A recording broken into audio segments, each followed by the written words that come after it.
10 years after Ralph arrives in Jamestown, another group of English settlers lands in North America.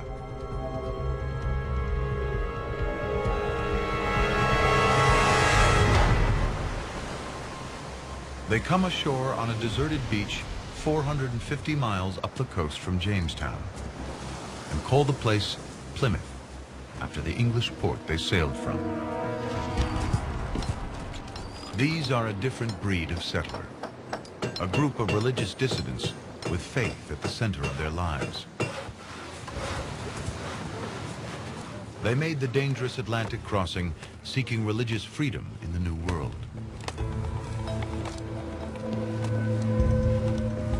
24-year-old apprentice printer Edward Winslow arrives with a group of religious sectarians on a boat called the Mayflower. By April 1621, their settlement is taking shape. The Mayflower returns to England.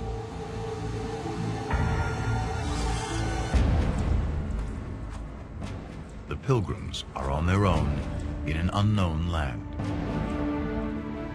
A great hope and inward zeal we had of laying some great foundation for the propagating and advancing the gospel of the kingdom of Christ in those remote parts of the world.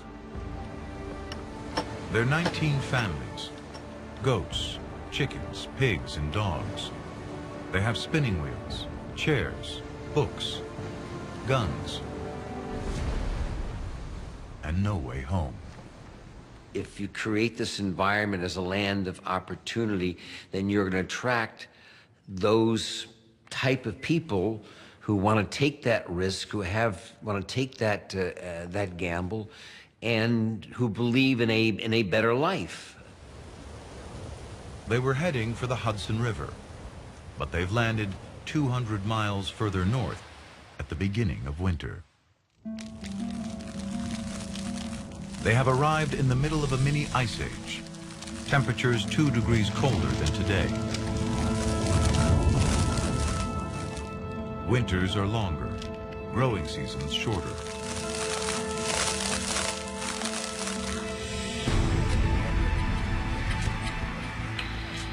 The soil is poor, little grows, food supplies run low. In the first 3 months, more than half the Pilgrims die. William Bradford is the governor of a community soon in desperate trouble. It pleased God to visit us with death daily. Disease was everywhere. The living were scarcely able to bury the dead. They died sometimes 2 or 3 a day. Of 100 and odd persons, scarce 50 remained. At times, only 6 are fit enough to continue building their shelters. Susanna White's husband dies that first winter. Edward Winslow's wife perishes a month after. Within weeks, White and Winslow marry. They'll have 5 children. Today, more than 10% of all Americans can trace their ancestry back to the Mayflower.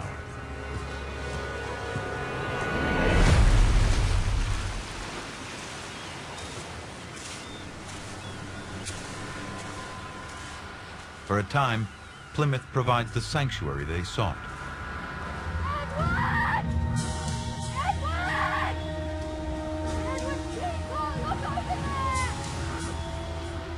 But like Jamestown, there were others here first.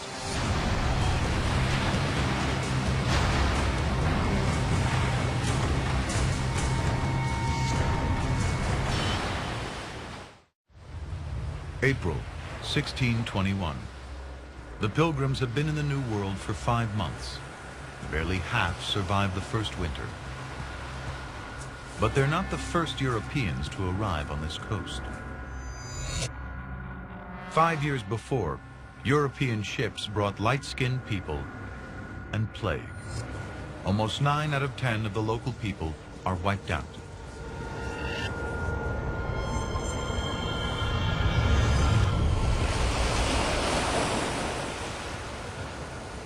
The Pokanoket people don't need enemies. They make peace with the Pilgrims. They teach the English how to grow crops in sandy soil using fish for fertilizer. But they want something in return. They have a common enemy, a rival tribe, and the English have powerful weapons.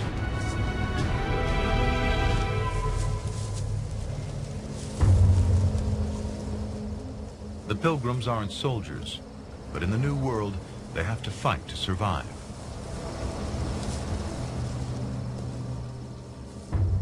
On August 14th, 1621, Pilgrims and Pokanoket, shoulder to shoulder, will launch a surprise attack that will seal their future in this new land. It was resolved to send 14 men, well armed, and to fall upon them in the night. The captain gave charge, let none pass out.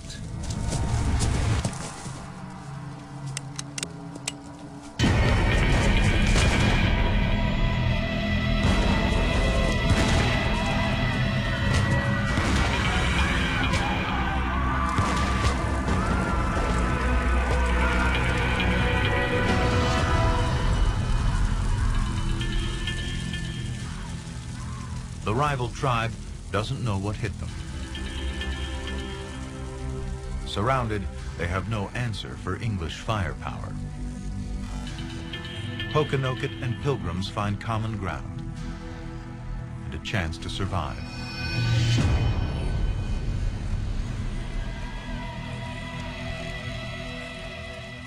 Two unlikely allies, a partnership all too rare in North America. We have found the Indians very faithful in their covenant of peace with us. They are people without any religion or knowledge of any god, yet very trusty, quick of apprehension, ripe-witted, and just. Their victory brings a period of peace to the colony. Their friendship is celebrated in a feast. In time, it will become known as Thanksgiving. One of the main themes in the founding of America was a place to do business, a place to expand your horizons, a place to live a life of your own, practice your own religion. Those are the basic themes that brought people to these shores to colonize.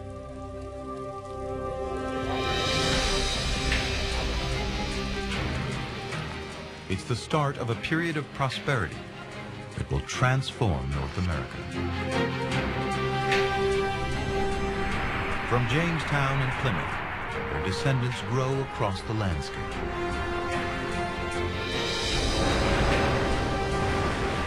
As more and more people cross the Atlantic, thousands, tens of thousands, people with different backgrounds, with different reasons for being here. America becomes the place for everybody from everywhere. Rolling the dice, coming together to create 13 colonies. From Jamestown, agriculture spreads across the South. Dirt farms transform into sprawling plantations. Irish, Germans, and Swedes push back the frontier. The Dutch bring commerce to a small island at the mouth of the Hudson River. In time, it will be named New York. The colonists are 2 inches taller and far healthier than those they left behind in Europe. The Puritans average 8 children, and they are twice as likely to survive to adulthood. They are 20% richer and pay only 1/4 of the taxes of those in England. Many still think of themselves as British, but each generation grows further from its roots.